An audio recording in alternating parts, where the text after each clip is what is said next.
176 billion in value, gone. Enough to fund every university, every hospital, every school, wiped out, not by war, not by disaster, but by a single decision inside a ministry office. They called it policy. History calls it a scam. The Spectrum scandal, where billions vanished not into smoke, but into pockets. Imagine this. A telecom revolution meant to connect an entire nation turned into a heist that disconnected its trust. One minister, 6 days, 575 applications, and behind those numbers, a story so calculated it rewrote politics forever. But how did it really happen? And why did no one pay the price? Before we go deeper, pause for a second. Where are you watching from, and what time is it there? Tell me in the comments. It's fascinating to see how far these untold stories travel. And if you want more content that reveals the hidden machinery of money and power, make sure you're subscribed. Now, let's unravel the scam that shook a nation and see how power, politics, and greed collided at the cost of the people. Before the scandal, there was a dream. A nation on the edge of a digital revolution. In the early 2000s, India's telecom sector was exploding.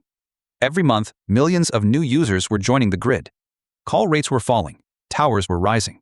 The future was wireless, and everyone wanted a piece. But the invisible heart of that revolution wasn't the phones. It was spectrum, the radio frequencies that carry every call, every text, every byte of data across the air. Owning spectrum meant power. And in 2007, that power was concentrated in one ministry and one man, Telecom Minister A. Raja. On the surface, the goal was simple: expand communication, connect a billion people. But behind the scenes, the stakes were enormous. The more demand grew, the more valuable those invisible airwaves became.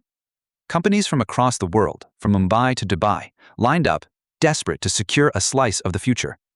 Billions were waiting to be made. And in a system run by trust and paperwork, all it took was a signature to change who owned that future. The telecom boom had made India the world's fastest-growing market.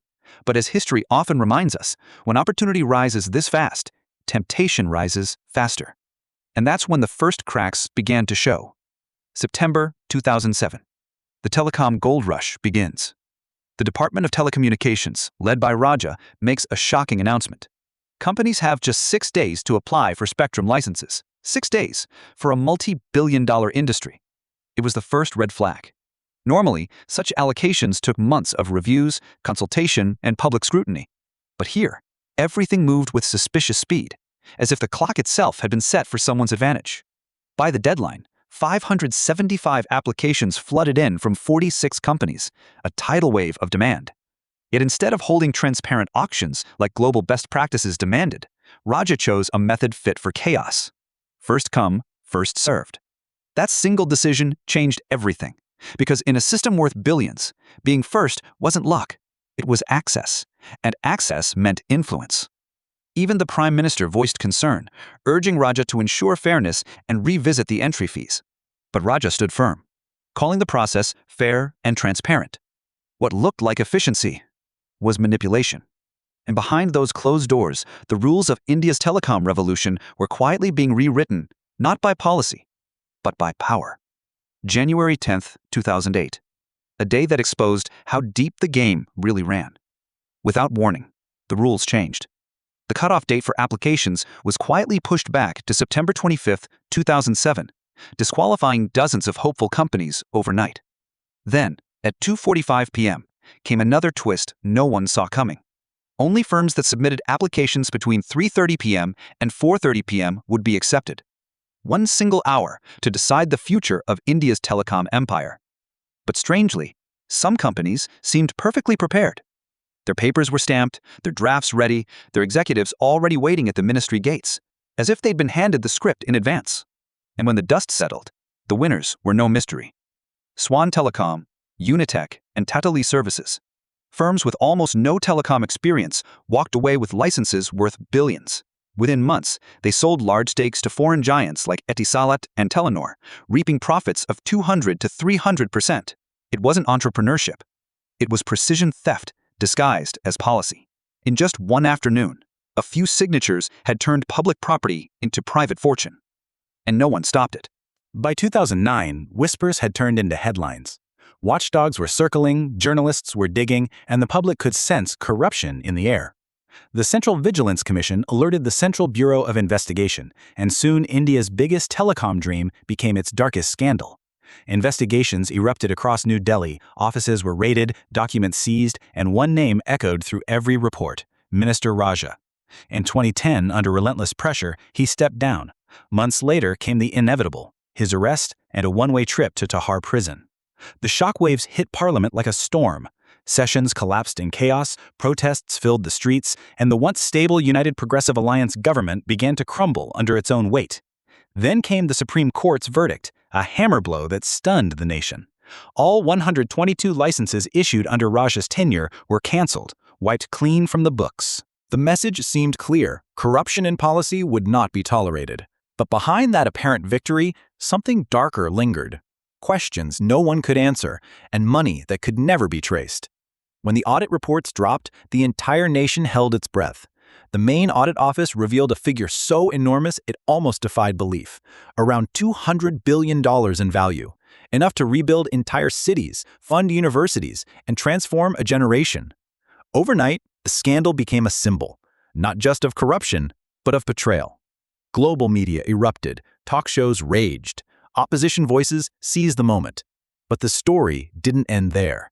The investigation team later revised the loss, saying it was only around $30 billion, a gap so wide it blurred the line between truth and control. Whether by mistake or manipulation, the damage was done. Investor trust fell, confidence cracked. The numbers told one story, the silence behind them told another. Years passed, and the courtroom became the new battlefield. Files piled high, witnesses were called, headlines faded. Yet the nation waited, still clinging to the hope of justice. Then, in December 2017, came the twist no one expected. A special court of the Central Bureau of Investigation acquitted every single accused, including the former telecom minister Raja. The judge declared that the prosecution had miserably failed to prove its case beyond doubt. It was a verdict that stunned the country. After years of raids, trials, and ruined reputations, not a single person was found guilty. For some, it was vindication. For others, a mockery of justice. A moment that made millions wonder if corruption had evolved, not vanished. Because, while the court closed its files, the scars remained. Investor confidence crumbled, public trust fractured, and the promise of reform began to feel like theater. The 2G case ended not with punishment, but with silence. A silence heavy enough to make a nation question what justice really means. The 2G spectrum scandal was never just about numbers on a report. It was a mirror, a reflection of how power bends the truth and how corruption hides within the fine print of policy. The ruling government at the time never truly recovered. What began as a scandal soon became a rallying cry, a turning point that reshaped the nation's political landscape. But beyond the headlines, resignations, and courtroom drama, it left behind something far more enduring: doubt. A question that still lingers. Can justice survive in a system built on influence? Billions were lost, yes, but something far greater disappeared: trust. The 2G saga proved that the real cost of progress isn't measured in money or technology. It's measured in integrity. Because when a country sells its airways for profit, it doesn't just lose revenue, it loses its voice.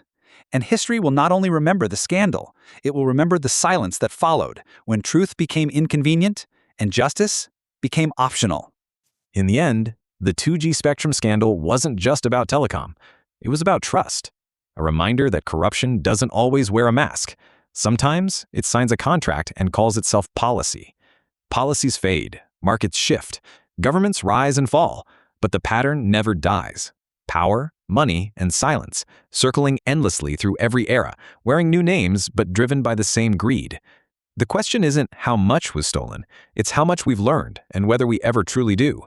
Because every generation believes its system is different, its corruption smarter, its leaders cleaner, until the cycle returns, reminding us that empires don't collapse from invasion, they rot from within. From empires of gold to empires of debt, the story never changes. Every system reaches the same breaking point, when truth becomes too expensive to afford and trust too fragile to survive. And in that silence between what's legal and what's right, history begins to repeat itself once again. Subscribe, not just to watch, but to understand. Because behind every chart, every currency, and every empire lies a pattern only a few ever notice. And if you're one of them, don't keep it to yourself. Share this video and let others see how money and power always speak the same language, history.